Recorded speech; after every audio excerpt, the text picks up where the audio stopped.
11 number search light. Search light बोला है, search light, जो सर्च लाइट का अपवर्तक सतह होता है। सर्च लाइट का यानी जो सर्च लाइट होता है, लाइट को माने सर्च करने वाला लाइट एक होता है, चाहे लाइट कह सकते हैं, कोई दिक्कत नहीं।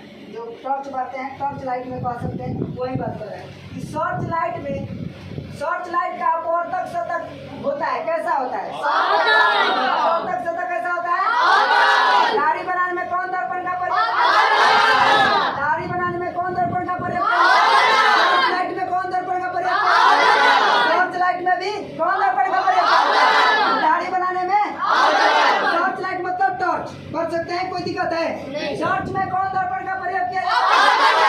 एक बात बताए, जब डॉक्टर रोगियों को चेक करने के लिए, कान नाक को चेक करने के लिए कौन दर्पण का, यही होता है ना, तीनों यही है। डॉक्टर रोगियों को चेक करने के लिए, कान नाक को चेक करने के लिए कौन दर्पण का प्रयोग? दाढ़ी बनाने में किस दर्पण का प्रयोग किया जाता है? सर्च लाइट में किस दर्पण का प्रयोग किया जाता है? सर्च लाइट का अपवर्तक सतह क्या होता है? सर्च लाइट का अपवर्तक सतह, कोई दिक्कत है? चलिए आगे देखा जाए। दर्पण सूत्र क्या होता है? दर्पण सूत्र आप लोग को सिद्ध नहीं करवाया गया, ठीक है, लेकिन दर्पण सूत्र का सिद्ध करवाएंगे, हम सिद्ध करवाएंगे, ठीक है। दर्पण सूत्र का एक सूत्र होता है। दर्पण सूत्र क्या होता है? 1/v, 1/v plus 1/u, 1/a, क्या कह सकते हैं कि 1/a बराबर 1/v प्लस 1/u, 1/a बराबर 1/u प्लस 1/v, ऐसे भी कह सकते हैं 1/a बराबर 1/u प्लस 1/v। अगर प्लस इधर उधर तो कोई दिक्कत है? प्लस मान लीजिए तो 2 + 4 बराबर 6, तो 4 + 2 बराबर 6, कोई दिक्कत है? इधर हो चाहे उधर हो, कोई दिक्कत है क्या किसी को? ये दर्पण सूत्र जब भी देगा तो दर्पण सूत्र का फॉर्मूला होता है कि इक्वल जान जाइएगा कि 1/a = 1/v प्लस 1/u। अगर वो आपको कंफ्यूज करने के लिए, भुलवाने के लिए कर सकता है कि 1/a बराबर 1/u प्लस 1/v। आपको घबराना नहीं है, समझ आ रहा है? अगर ये भी कह सकता है कि 1/a बराबर 1/v प्लस 1/u, कोई दिक्कत है क्या? यानी दर्पण सूत्र यही होता है, 3 नंबर दर्पण सूत्र। किसी को दिक्कत है? आगे बढ़ा जाए। कह रहा है कि किस दर्पण में केवल आभासी प्रतिबिंब बनेगा? किस दर्पण में आभासी प्रतिबिंब बनता है? और उत्तल दर्पण में, समतल और उत्तल दर्पण में। किस दर्पण में आभासी प्रतिबिंब बनेगा? समतल और उत्तल। आभासी मतलब होता क्या है? आभासी मतलब क्या होता है जी? काल्पनिक, यही ना? यानी कह सकते हैं कि किस दर्पण में केवल आभासी प्रतिबिंब बनता है? तो समतल और उत्तल। यानी काल्पनिक प्रतिबिंब कहाँ बनता है? समतल और उत्तल। कोई दिक्कत है? समतल दर्पण में प्रतिबिंब की प्रकृति क्या होती है? प्रकृति चाहे बनता कैसा है, बात एक है। समतल दर्पण में कैसा प्रतिबिंब बनता है जी? आभासी तथा बराबर। अगर यही चीज कह दे कि आभासी तथा बराबर कौन दर्पण में बनता है प्रतिबिंब? आभासी तथा बराबर कौन दर्पण में बनता है प्रतिबिंब? क्वेश्चन केवल उलट पलट करेगा। क्वेश्चन क्या करेगा? केवल उलट पलट करेगा। कोई दिक्कत है? समझ में आ रहा है कि ना आ रहा है? ध्यान दीजिएगा यहाँ पर, पढ़ते समय बोर्ड पर, चलते समय आगे देखिएगा क्या करे। बोलिए। समतल मतलब बराबर ही होता है। समतल मतलब बराबर ही होता है। समतल मतलब तो बराबर होगा ना, समान। समतल मतलब समान, क्या दिक्कत? और बोलिए, किसको दिक्कत? आगे चला जाए। अब कह रहा है कि गोलीय दर्पण में फोकस दूरी उसकी वक्रता त्रिज्या की क्या होती है?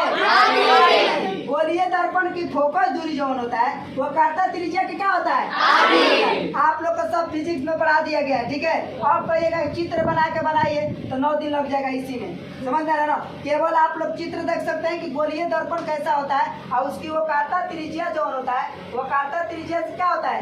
आधी होता है। ऐसा चित्र बनाया गया है ना, आप लोग देख सकते हैं। कोई दिक्कत है? गोलीय दर्पण में फोकस दूरी उसकी वक्रता त्रिज्या क्या होती है?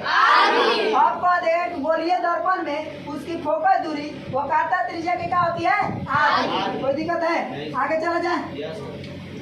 याद है कि ना है? समतल दर्पण में, थोड़ा सा पीछे चलते हैं, समतल दर्पण में कैसा प्रतिबिंब बनता है? आभासी तथा बराबर। शिक्षक है ना, तो बोला करो, हम करो जो नहीं दिक्कत हो रहेगा। देखिएगा आगे क्या बताया गया है, समतल दर्पण में कैसा प्रतिबिंब बनेगा। अच्छा एक बात देगा कि प्रकृति कैसा बनेगा, तो बात तो वही है, प्रकृति कैसा होगा, क्या होगा, तो वही बात होगा, कोई दिक्कत है क्या। आगे देखेंगे कि गोलीय दर्पण में फोकस दूरी उसकी वक्रता त्रिज्या क्या होती है, ध्यान दीजिएगा, वक्रता त्रिज्या कैसा होती है। अब कह देगा ये बताए दाढ़ी बनाने में किस दर्पण का प्रयोग, में किस दर्पण का प्रयोग, कोई दिक्कत है क्या। आगे चलिए, ठीक है। कह रहा है कि किसी वस्तु का आवर्धित काल्पनिक प्रतिबिंब बनता है, किस वस्तु का, यहाँ पर किसी को दिया चाहे किस वस्तु का आवर्धित काल्पनिक प्रतिबिंब बनता है, किस वस्तु का आवर्धित काल्पनिक प्रतिबिंब बनता है, किस वस्तु का अवतल दर्पण का जो होता है वस्तु का आवर्धित और काल्पनिक प्रतिबिंब बनेगा, आवर्धित या काल्पनिक प्रतिबिंब बनेगा। आवर्धित का सूत्र नहीं लिखवाया गया है, आवर्धित का सूत्र नहीं लिखवाया गया है, आवर्धन क्या ही नहीं लिखवाया गया है।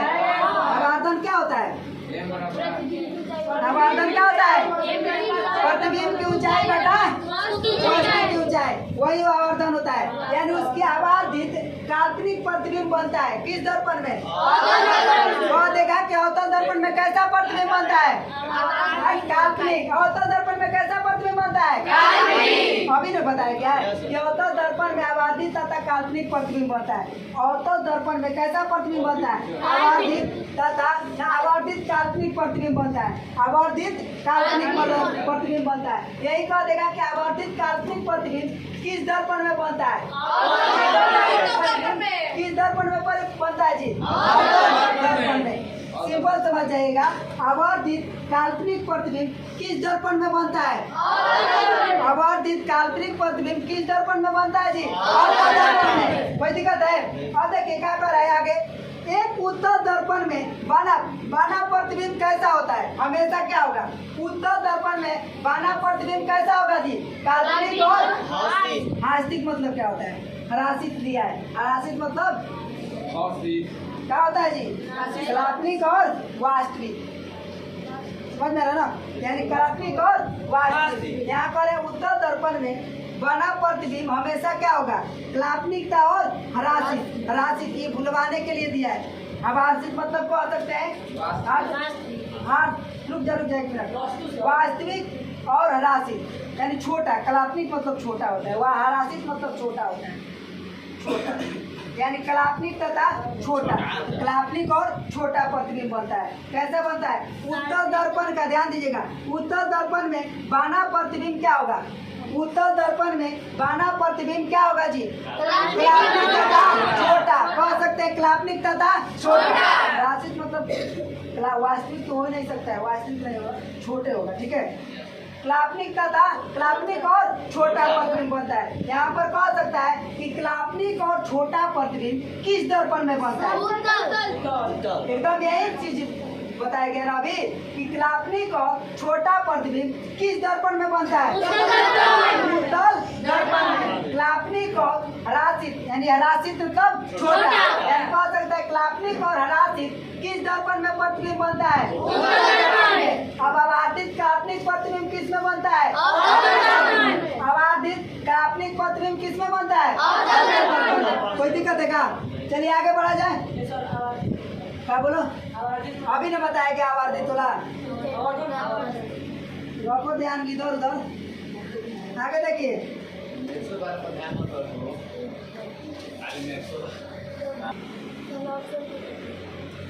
ईंट है, अब ईंट है वो क्या है, इसमें ऑप्शन के अनुसार देखा जाता है, समझ में आ रहा है ना। ईंट होता कैसा है, तो देखिए तब पारदर्शी पदार्थ है, आर पार देख सकते हैं क्या, पारदर्शी पदार्थ तो नहीं है। अब देखिए अपारदर्शी पदार्थ माने अपारदर्शी पदार्थ है, यानी अपारदर्शी पदार्थ है, इससे ईंट के आर पार हम लोग नहीं देख सकते, ईंट के आर पर देख सकते हैं क्या?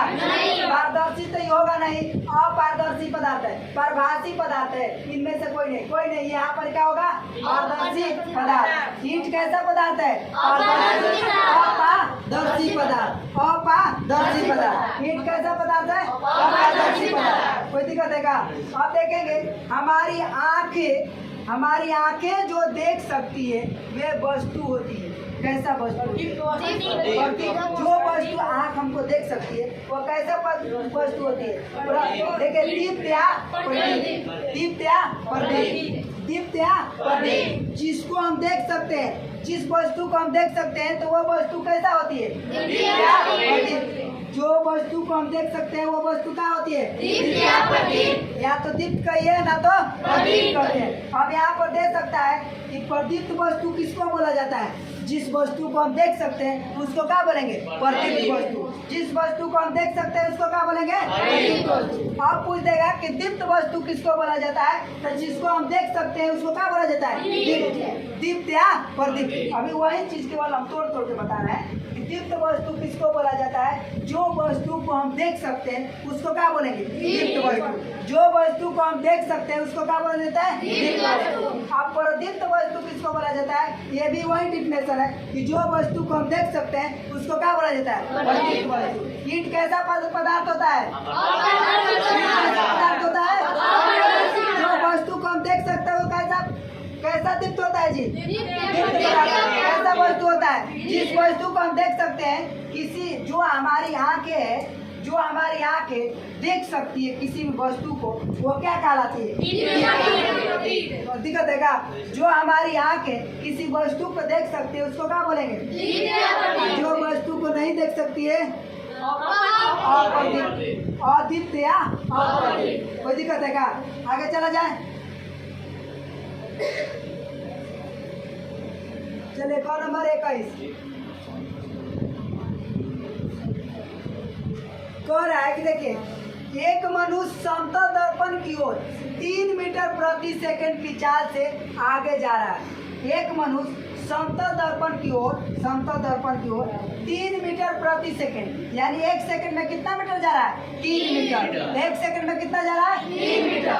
तो मनुष्य तो कह रहा है कि मनुष्य का दर्पण में अपना प्रतिबिंब किस चाल से आता हुआ प्रतीत होगा? मनुष्य का क्या कर रहा है? मनुष्य को दर्पण में अपना प्रतिबिंब किस चाल से आता हुआ प्रतीत होगा? इसका दोगुना होता है। जब भी होता है ना, कैसा होता है? दोगुना। समतल दर्पण के सामने अगर जाएंगे तो उसका प्रतिबिंब जो बनता है ना, आपसे कैसा बनेगा? दोगुना बनेगा। समतल दर्पण के आप सामने जाइएगा, समतल दर्पण मतलब क्या? समतल शीशा वही रहता है। अगर उसके सामने जाएगा तो उसका प्रतिबिंब जब भी बनेगा ना, आपसे कैसा बनेगा? दोगुना बनेगा। जितना दूर है 3 किलोमीटर प्रति 3 मीटर प्रति सेकंड के चाल से जाएगा तो दोगुना बनेगा, तो 3 दूनी 6 प्रति सेकंड के चाल से बनेगा। हाँ, कह सकते हैं। हाँ, छाया जो होगा वो प्रतिबिंब वही होता है ना। छाया हो गया तो प्रतिबिंब होता है ना, तो उसका दोगुना बोला जाए, दोगुना बनता है। जब भी बनेगा आपसे कैसा बनेगा? दोगुना। जिस चाल से जाएंगे उस चाल को कैसा बनेगा? दोगुना प्रतिबिंब बनेगा। संयोगी, देखिए, संयुग्मी फोकस संभव है किसमें? किसमें संभव है? अवतल दर्पण। देखिए, ये केवल भुलवाने के लिए ही दिया जाता है, समझ में आ रहा है ना? संयुग्मी, देखिए, संयुग्मी फोकस किसमें होता है जी? अवतल। और आप लोग को पता है कि अवतल दर्पण कैसा प्रतिबिंब बनाता है? अवतल दर्पण कैसा प्रतिबिंब बनाता है? बड़ा प्रतिबिंब बनाता है। अवतल दर्पण कैसा प्रतिबिंब बनेगा? बड़ा। और क्या बनाएगा? काल्पनिक बनाता है ना। अवतल में वास्तविक बनाता है। और ध्यान देंगे यहाँ पर, अवतल दर्पण जो बनेगा कैसा बनाएगा प्रतिबिंब? अवतल दर्पण कैसा बनेगा? वास्तविक बनाएगा ना। वास्तविक और काल्पनिक दोनों बनाएगा। वास्तविक भी बनाएगा और काल्पनिक भी बनाएगा। ये कैसा प्रतिबिंब बनाता है? वास्तविक और काल्पनिक। वास्तविक और काल्पनिक। वास्तविक और काल्पनिक। अब वस्तु से बड़ा, वस्तु से बड़ा। संयुग्मी उसको बोला जाता है। संयुग्मी फोकस जो होता है अवतल दर्पण में होता है। संयुग्मी फोकस यही बोला जा रहा है ना कि संयुग्मी जो होता है, संयुग्मी फोकस जो होता है, फोकस उसका फोकस जाएगा तो अवतल दर्पण में पाया जाता है। संयुग्मी फोकस होगा अवतल दर्पण में होता है। संयुग्मी फोकस है, इसको याद कर लीजिएगा कि संयुग्मी फोकस किस में होता है? अवतल दर्पण। संयुग्मी फोकस किस में होगा? अवतल दर्पण। यहाँ पर एक मनुष्य समतल दर्पण की ओर 3 मीटर प्रति सेकंड के चाल से जा रहा था। मनुष्य के चाल का प्रतिबिंब कैसा बनेगा? दोगुना। कैसा बनेगा? 3 दूनी। कोई दिक्कत है? प्रकाश की किस तरंग से उदाहरण है? प्रकाश किस तरंग का उदाहरण है? विद्युत चुंबकीय। प्रकाश के परिवर्तन के कितने नियम होते हैं? प्रकाश के परिवर्तन के कितने नियम होते हैं? गोलीय दर्पण में फोकसांतर एवं फोकलता त्रिज्या के बीच का संबंध क्या होता है? A बराबर R बटा।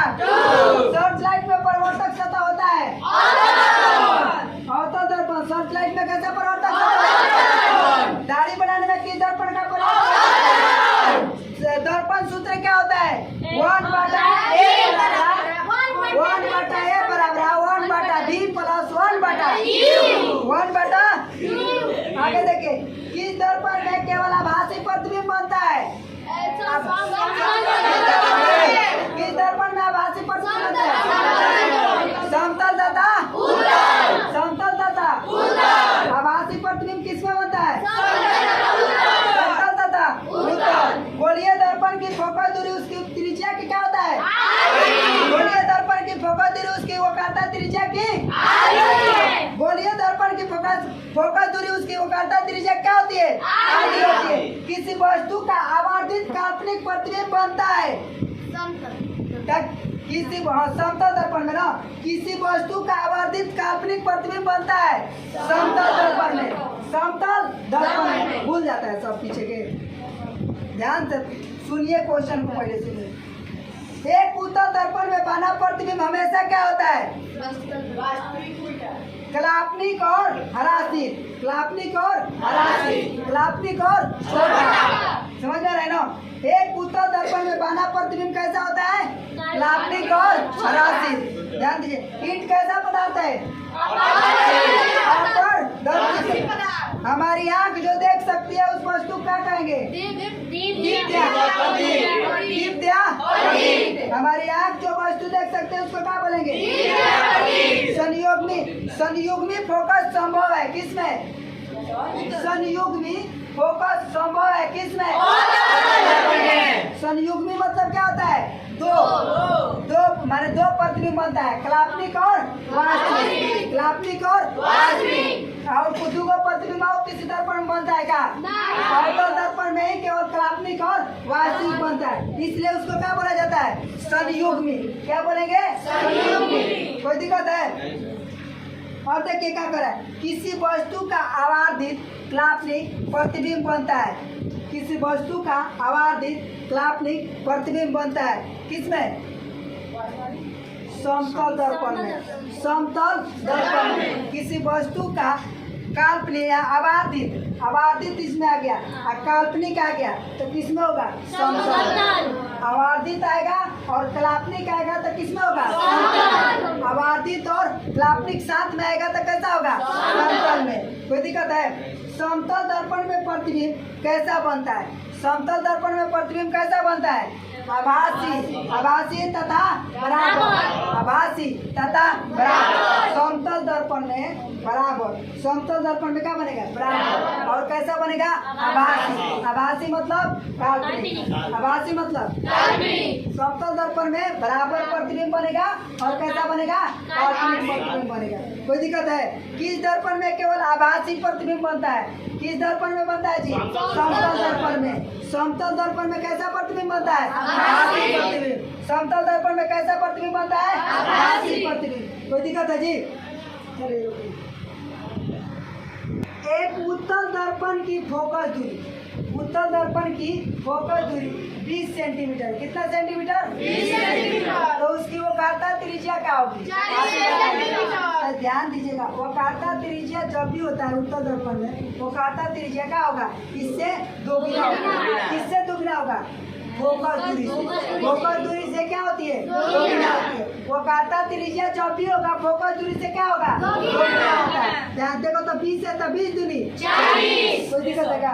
20 दूनी 40 है, बोलिए। त्रिज्या मतलब सर आधा होता है। हाँ, तो वक्रता त्रिज्या जो होगा फोकस दूरी से जब भी होगा क्या होगा? दोगुना होगा। क्यों दोगुना होगा? क्योंकि उत्तल दर्पण की बात कर रहा है, गोलीय दर्पण की बात ना कर रहा है। ध्यान दीजिएगा, गोलीय दर्पण में आधा होता है। गोलीय दर्पण में वक्रता त्रिज्या जो होता है क्या होता है? आधा होता है। लेकिन उत्तल दर्पण में फोकस दूरी से क्या होगा? वक्रता त्रिज्या क्या होगा? दोगुना होगा। कोई दिक्कत है क्या? आगे चला जाए।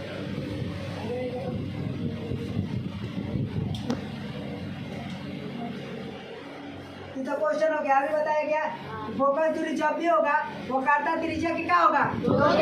किस दर्पण में? उत्तल दर्पण में। गोलीय दर्पण में होता है क्या?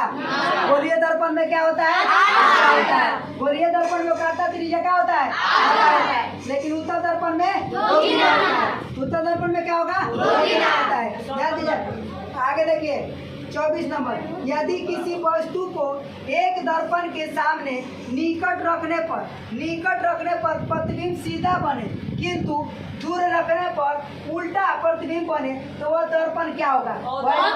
ध्यान दीजिएगा, कह रहा है कि किसी वस्तु को, समझिएगा बात को, किसी वस्तु को किसी दर्पण के सामने, कौन दर्पण के सामने, किस दर्पण के सामने रखा जाए, निकट रखा जाए। निकट मतलब क्या? नजदीक रखा जाए कि प्रतिबिंब कैसा बनना चाहिए? सीधा बनेगा। अगर कौन ऐसा दर्पण है कि अगर उसके सामने सीधा रखेंगे, नजदीक रखेंगे तो प्रतिबिंब कैसा बनेगा? सीधा बनेगा। वही अगर वस्तु को दूर रखने पर उसका प्रतिबिंब कैसा बनेगा? उल्टा बनेगा।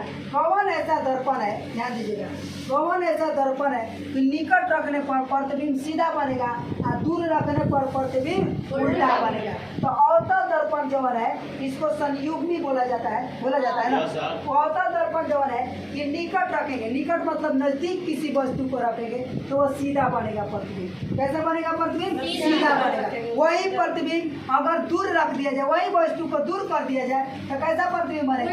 उल्टा। अब इसमें बात समझना है कि कौन ऐसा दर्पण है, तो भुजवलिया होता है ना, उसी प्रकार भुजवलिया समझ लेना। कौन ऐसा दर्पण है कि निकट जाने पर सीधा प्रतिबिंब बनेगा और दूर आने पर उल्टा प्रतिबिंब बनेगा? अवतल दर्पण समझ में आ रहा है ना?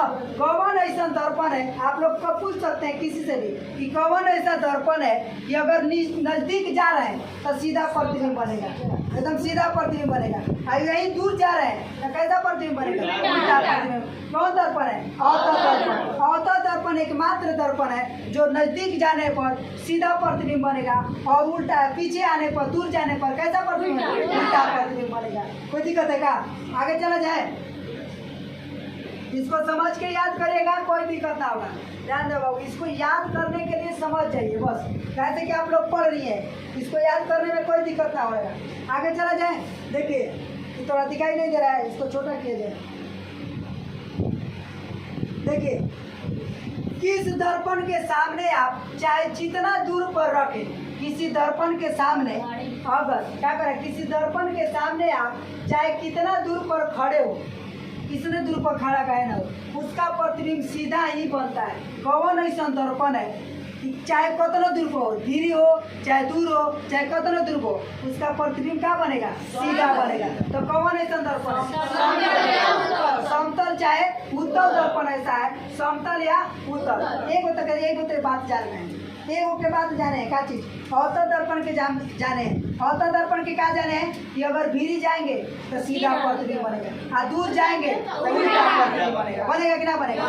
अब की जानिए कि समतल के और उत्तल तीनों गुण दर्पण होता है, एगो अवतल, एगो उत्तल, एगो समतल। तो समतल अवतल के तो जान गए थे कि भीरी जाएंगे तो कैसा प्रतिबिंब बनेगा? सीधा। अगर दूर जाएंगे तो कैसा प्रतिबिंब? उल्टा। इसको दोनों के जानिए गए। समतल के अगर समतल चाहे उत्तल के सामने अगर चाहे भीड़ रही है चाहे दूर रही है, उससे फर्क नहीं पड़ने वाला, क्या है कि वो बेवफा है। समझ में आ रहा है ना। वो बेवका आदमी भीरी रही है चाहे दूर रही है, कोनो उसको फर्क पड़ने वाला नहीं है। और जो ज़्यादा गहरा लगाव रखेगा तो दूर जाने की कोशिश ना करेगा। बात सही है कि नहीं? बात सही है ना। तो वही बात है इसमें, इसका है कि अगर इस दूर रहो चाहे भीड़ रहो उससे उसको फर्क पड़ने वाला नहीं है, क्योंकि तू तो भाई अपने मुँह मरवा है, जहाँ मरेगा जहाँ रहेगा। आगे देखिए 24 नंबर देखिए, किसी वस्तु का, अब याद हो जाएगा, ये वाला याद हो जाएगा। कैसे कर सीधा बात बोलेंगे ना तो नहीं याद होगा, उल्टा बात बोलिएगा ना तो जल्दी याद होगा। कि उस समतल और उत्तल कैसा प्रतिबिंब बन देगा जी? सीधा बनेगा, चाहे दूर रहे या चाहे भीड़ रहे, कोनो फर्क पड़ने वाला है। वो दूर रहे या चाहे भीड़ रहे, कैसा प्रतिबिंब बनेगा? सीधा प्रतिबिंब बनेगा। बोलिए और किसी को दिक्कत? आगे देखिए 26 नंबर का आंकड़ा है, यदि किसी वस्तु को एक दर्पण के समूह के किसी वस्तु भी न किसी भी दूरी पर रखने से उस वस्तु का प्रतिबिंब सदैव सीधा और छोटा बनता है। तो वस्तु को बताइए वो दर्पण कौन होगा? अब बताइएगा। अभी हम बताएं कि वो दूर रहे वस्तु और चाहे भीड़ रहे वस्तु, अभी बता रहे ना किसी वस्तु का दर्पण समूह किसी भी दूरी पर है, किसी भी दूरी यानी दूर चाहे भीड़, किसी भी दूरी पर है, उस वस्तु का प्रतिबिंब कैसा बनेगा? सीधा बनेगा। सीधा कह रहे ना, तो सीधा किस में बनता है भाई? समतल में चाहे उत्तल, समतल में चाहे उत्तल में। आप भीड़ रहिए चाहे दूर रहिए, उसका प्रतिबिंब कैसा बनेगा? सीधा बनेगा। तो भीड़ रहिए चाहे दूर रहिए तो उसका प्रतिबिंब कैसा बनेगा? सीधा बनेगा। तो ध्यान दीजिए, सीधा प्रतिबिंब बनेगा, लेकिन वो कैसा प्रतिबिंब? छोटा प्रतिबिंब। छोटा प्रतिबिंब किसमें बनता है? उत्तल। काहे बनता है? हम बताएं कि छोटा लिखल है इसीलिए छोटा प्रतिबिंब बनता है। बताएं कि ना बताएं? अवतल बड़ा लिखल है उसके इसीलिए कैसा प्रतिबिंब बनता है? बड़ा। और छोटा उत्तल लिखल है तो इसलिए कैसा प्रतिबिंब बनेगा? समझ में आएगा? कोई दिक्कत है क्या? छोटा ही कौन है? उत्तल छोटा है कि ना है, तो इसलिए छोटा प्रतिबिंब बनेगा। और उत्तल में एक और खासियत है, क्या चीज? की दूरी रहिए चाहे भीड़ी रहिए उसका प्रतिबिंब कैसा बनेगा? कोई दिक्कत है क्या? आगे चला जाए, आगे चल। देखिए भाई हम बता रहे हैं, थोड़ा सा उल्टा ना बोले, उल्टा हम उतने को बोलते हैं जितना पर ठीक ठाक लगे। समझ में आ रहा है ना? अब उसके लिए बुरा मत मानेगा, कैसे कि जवाने वैसा नहीं चल रहा, हमारा में गलती ना है। कैसे कि अगर ये पढ़ाते रहे ना तो ना आप लोग का मन लगेगा और ना पढ़ने में मन लगेगा। ये बीच में थोड़ा सा आदमी हो जाता है वो लगता है। आगे चला जाए, देखिए आगे क्या कर रहा है, ध्यान दीजिए, सब इसी पर होगा क्वेश्चन। उत्तल दर्पण से प्रतिबिंब सदैव बनता है। आप लोग बताइएगा उत्तल दर्पण में कैसा प्रतिबिंब? सदैव प्रतिबिंब बनेगा। उत्तल दर्पण से पूछा है कि सदैव यानी उत्तल दर्पण से प्रतिबिंब सदैव बनता है। कैसा कहाँ बनेगा? ध्रुव तथा फोकस के बीच। यानी उत्तल दर्पण में आप देखेंगे, उत्तल दर्पण में क्या कहे? उत्तल दर्पण में प्रतिबिंब सदैव कैसे बनेगा? ध्रुव तथा फोकस के बीच। ध्रुव तथा फोकस के बीच। ध्रुव तथा फोकस के बीच। उत्तल दर्पण में कहाँ प्रतिबिंब बनेगा? ध्रुव तथा फोकस के बीच। उत्तल दर्पण में ये पूछा है कि सदैव बनता है, कहाँ बनता है? अगर ये पूछेगा कि कैसा बनता है तो वो भी आप लोग को पता है। अब कहाँ बनता है वो भी आप लोग को पता हो गया कि ध्रुव के पास बनेगा और कहाँ बनेगा? कहाँ पर? कोना में? उत्तल दर्पण। छोटका में कहाँ बनेगा?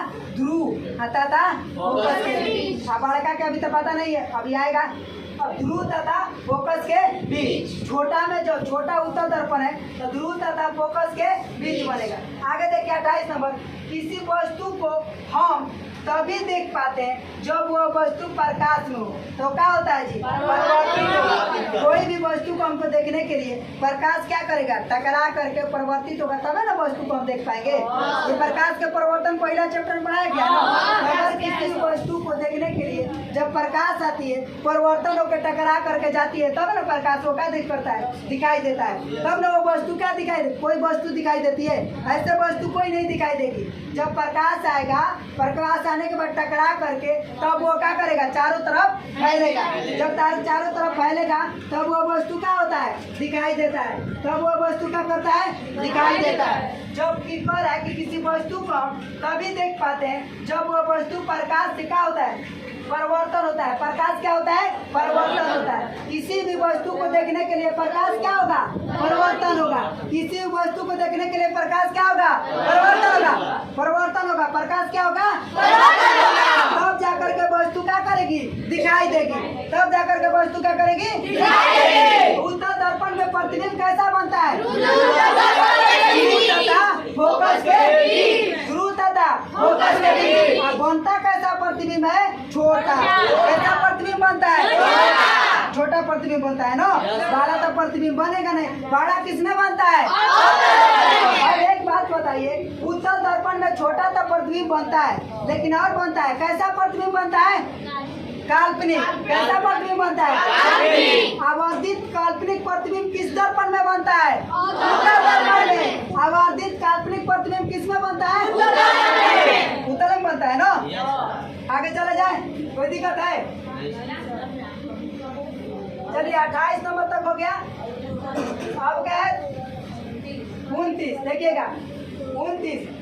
किसी दर्पण में, किस दर्पण में, ध्यान दीजिएगा, किस दर्पण में वास्तविक प्रतिबिंब नहीं बनता है? वास्तविक प्रतिबिंब नहीं बनता। ध्यान दीजिएगा, पहले अवतल दर्पण में तो वास्तविक बनता है, और उत्तलों में देखो यहाँ पर भी अवतल दर्पण है, आई सभी कर है तो सभी तो होगा ना। यहाँ पर ये में बनबे करता है, तो बच कौन गया? समतल दर्पण में कैसा प्रतिबिंब बनता है? काल्पनिक बनता है। उत्तल और समतल में कैसा प्रतिबिंब बनता है? काल्पनिक प्रतिबिंब बनता है। वही बताया गया ना, तो उत्तल और समतल में कैसा प्रतिबिंब बनता है? आई क्वेश्चन का पूछा है बाबू कि किस दर्पण में वास्तविक प्रतिबिंब नहीं बनता है? यानी नहीं बनता है मतलब क्या चीज? काल्पनिक प्रतिबिंब बनता है। काल्पनिक प्रतिबिंब बनता है। तो काल्पनिक प्रतिबिंब किसमें बनेगा? किसी को दिक्कत है? आगे चला जाए। अवतल दर्पण से, अवतल दर्पण के फोकस से चलती किरण परिवर्तन के बाद क्या होती है जी? अब प्रधान अक्ष के समांतर हो जाती है। प्रधान अक्ष के समांतर। अगर देखिए क्वेश्चन क्या करें, अवतल, सुनो पहली बात, अवतल दर्पण के फोकस से, अवतल दर्पण के फोकस, जब अवतल दर्पण होगा तब फोकस, अवतल दर्पण टकराएगा अवतल दर्पण फोकस ना। अवतल दर्पण के फोकस से चलती किरणें परिवर्तन के बाद क्या हो जाती है? प्रधान अक्ष के समांतर हो जाती है। प्रधान अक्ष जो मेन मुख्य अक्ष होता है उसके क्या हो जाती है? समांतर हो जाती है। मुख्य अक्ष क्या होती है? समांतर हो जाती है। कोई दिक्कत है क्या? चलिए रहने दिया जाए। आज के लिए क्लास इतना ही। पूरा क्लास को क्या करिएगा? नोट कर लीजिएगा। कोई दिक्कत है? चलिए।